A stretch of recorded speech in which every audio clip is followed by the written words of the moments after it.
Na noite de 6 de março de 1982, ocorreu aqui em terras brasileiras o maior avistamento de OVNIs de todos os tempos, durante uma partida entre o Operário do Mato Grosso do Sul e o Vasco, pelo Campeonato Brasileiro. Esse episódio não só marcou os jogadores, a imprensa local, porém também foi muito decisiva na carreira do ufólogo Geva Erd. E vocês devem estar se perguntando, nossa, mas qual é a relação? Vou contar tudo no vídeo de hoje. Fica comigo!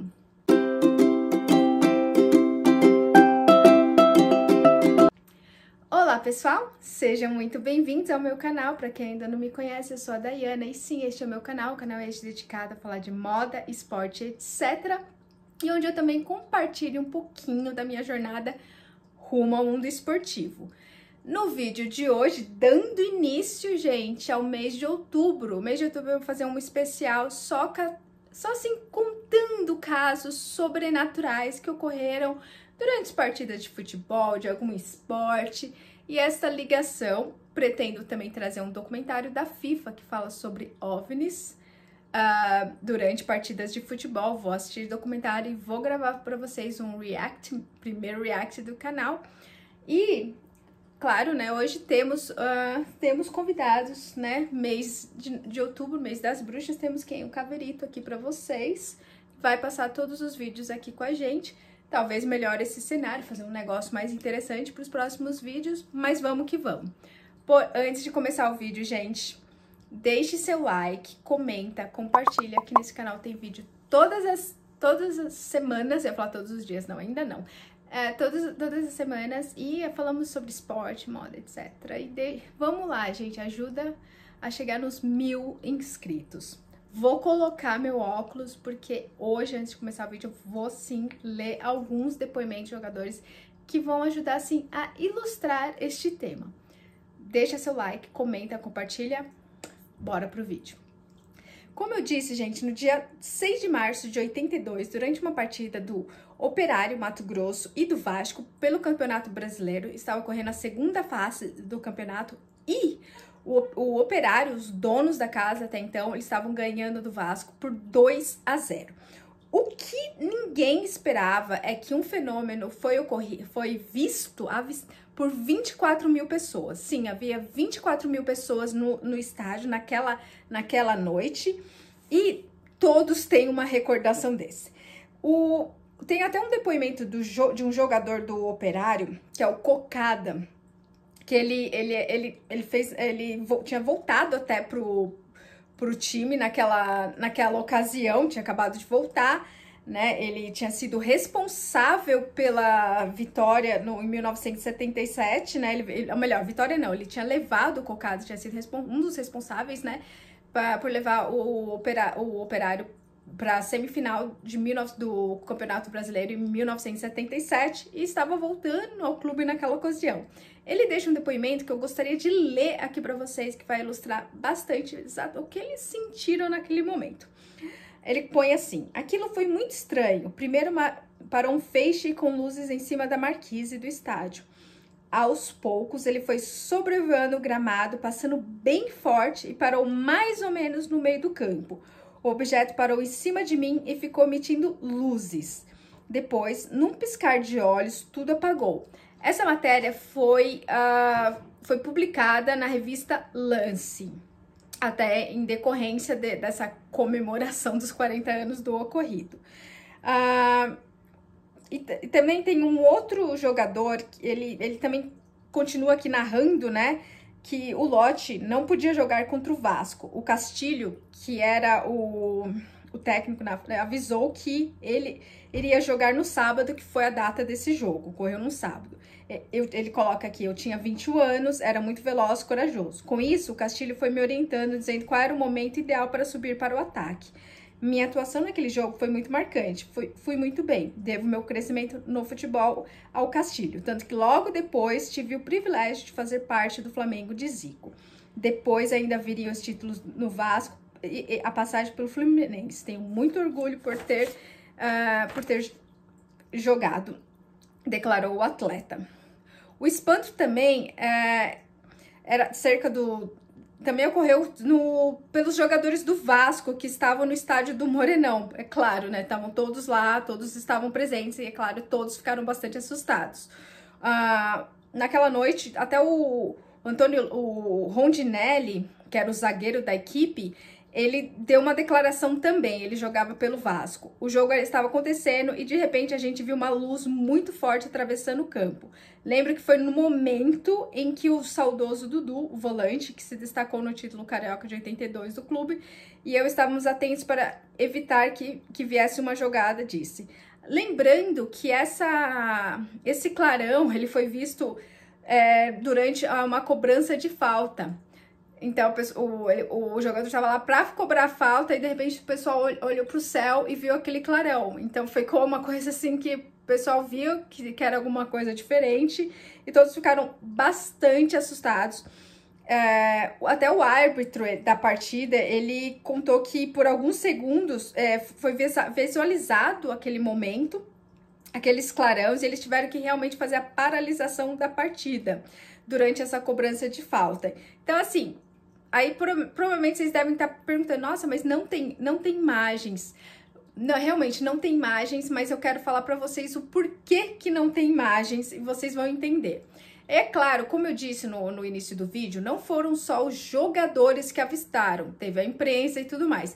Até um recente, ele era recém-formado repórter que estava fazendo a sua estreia durante o jogo, o Paulo Nonato, ele também teve que passar por isso, e é claro, ele até se questionou se ele deveria falar sobre o ocorrido, porque como ele era um estreante, as pessoas poderiam até questionar, digamos assim, o lado profissional dele, né? A veracidade das informações que ele passa, porque imagina, se na sua estreia no trabalho, você fala que você viu luzes no céu e bota isso numa reportagem que vai para, sei lá, milhões de pessoas. Também gostaria de ler o depoimento dele, abre aspas. Ele fala o seguinte: eu estava atrás do gol quando tudo aconteceu. Como o Morenão é o estádio, tá, gente? Fica ao lado da FAB. Havia uma tradição de paraquedistas se apresentarem antes dos jogos, principalmente os com casa cheia. Os aviões sobrevoavam o estádio e militares saltavam de paraquedas. O pessoal se acostumou, fazia parte de um espetáculo que acontecia nos jogos à tarde. Só que não fazia o menor sentido acontecer numa noite de sábado e no meio de uma partida, constatou. O jornalista revelou que, por um momento, ele até achou que, de repente, poderia ser esses paraquedistas, só que, ao mesmo tempo, ele ponderou, não faz sentido, porque o Castilho, que era o técnico, ele não deixava nem os jogadores pisarem direito, assim, no gramado, assim, ele era bem complementar. Ele até explica aqui, o Castilho era muito respeitável, mandava e desmandava aqui. Para ter uma ideia, ele não admitia que ninguém de fora pisasse no gramado depois do operário entrar em campo. Eu até pensei no início, mas será que o Castilho autorizou isso? E contou, ele meio que descartou porque, assim, ele não deixava ninguém nem pisar depois que o operário entrasse em campo, não deixava ninguém de fora pisar no campo. Então, de repente, ele continua narrando, de repente, aquele objeto para na marquise do estádio, bem silenciosamente. Aí vem para o centro do campo, o Cocada, que deu daquele depoimento que eu acabei de ler para vocês, e o Aragão fica olhando para cima. Depois de alguns instantes, a luz girou, fez movimentos e saiu do estádio. Foi muito rápido, questão de 1 minuto, completou.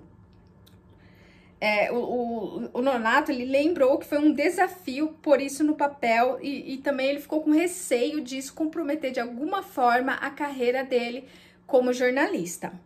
Mas eu quero deixar muito claro que engana-se quem pensa que isso só afetou jogadores, comissão técnica e por aí, jornalista e comissão técnica, por aí vai.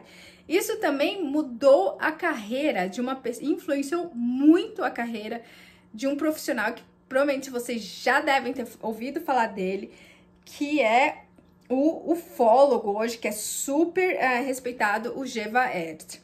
Nessa época, o Geva Erd, ele morava no interior do Paraná, mais especificamente em Maringá, e quando ele soube deste caso, ele veio com a família dele, se mudou para o Mato Grosso para poder investigar esse caso. Nessa época ele era professor, dava aula de química, mas ele se interessou tanto porque ele viu que esse caso era tão importante que ele decidiu mudar toda a vida dele, toda a logística da vida dele para cuidar deste caso.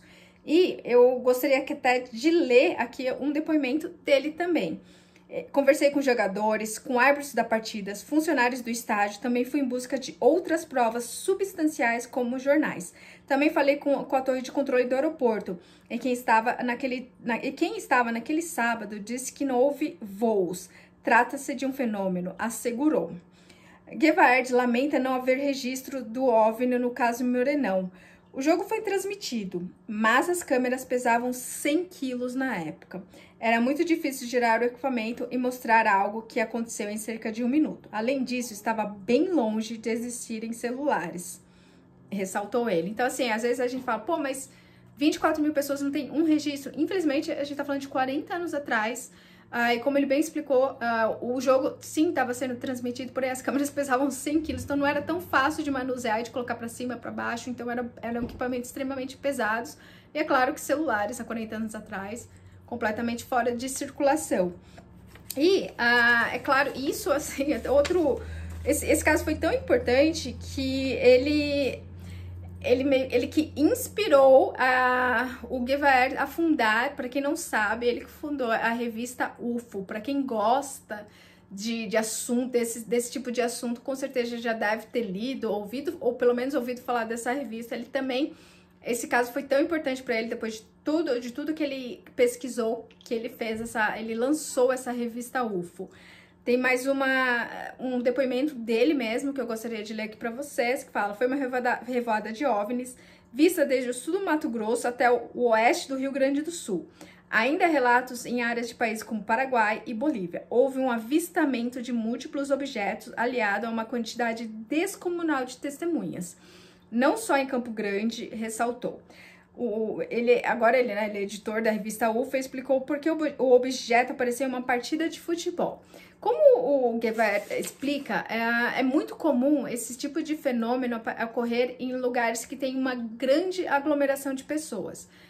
Porque essas inteligências, para quem acredita ou não, eles têm interesse de saber o que nós estamos fazendo. Por isso que agora, vocês vão, né, para quem acompanha a gente, eu sou uma pessoa que gosta desses temas, então eu acompanho, principalmente na região da Ucrânia, ali da Ucrânia, tá tendo muitos avistamentos.